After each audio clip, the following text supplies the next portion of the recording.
मस्जिद की 33rd demolition की एनिवर्सरी थी और एक रूटीन पब्लिक मीटिंग मस्जिद में होती है हैदराबाद में।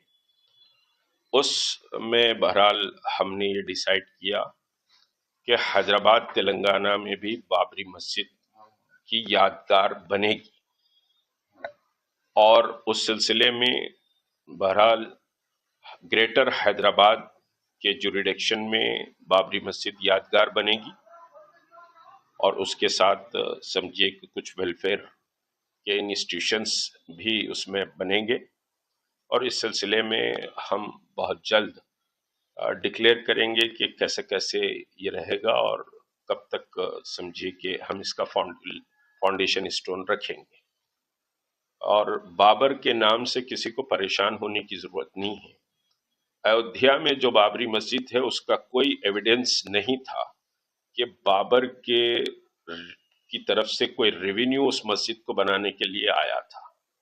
हो सकता है कि कोई लोकल का नाम बाबर हो, लेकिन अब भारतीय जनता पार्टी और आरएसएस बाबर को एक इश्यू बनाना चाहती है और बाबर का पीरियड बहुत शॉर्ट पीरियड भी रहा और बाबर के पीरियड में कोई बहुत ज्यादा वो भी नहीं रहा। और फिर तुलसीदास की जो रामायण है, वो तुलसीदास की रामायण को अगर हम देखेंगे तो वो बाबरी मस्जिद के कंस्ट्रक्शन होने के 60 ईयर के बाद तुलसीदास की रामायण आई।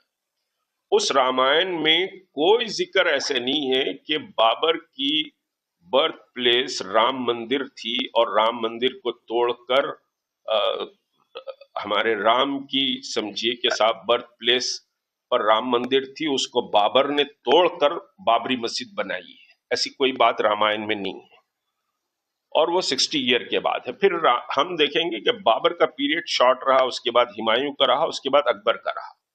अकबर के महल में तो पूजा पाठ होती थी, जोधाबाई अकबर के महल में थी, वहां पर पूजा होती थी, अर्चना होती थी, हवन होते थे, सारी चीजें होती थी। तो उस वक्त तुलसीदास जी भी जिंदा थे अकबर के पीरियड में। तुलसीदास जी अकबर को बोल सकते थे, मान सिंह उस वक्त चीफ ऑफ आर्मी था, बोल सकते थे कि भाई ये समझिए कि रामचंद्र जी के पैदा होने की जगह को तोड़कर मंदिर बनाया गया है। ऐसी कोई बात तुलसीदास की रामायण में नहीं आती है।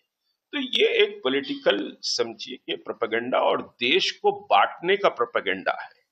इससे जो भाईचारगी थी हिंदुओं में, मुसलमानों में, सिखों में, ईसाइयों में, दलितों में, ये सारी भाईचारगी को इससे तोड़ दिया गया है और नफरत के बीच बो दिए गए।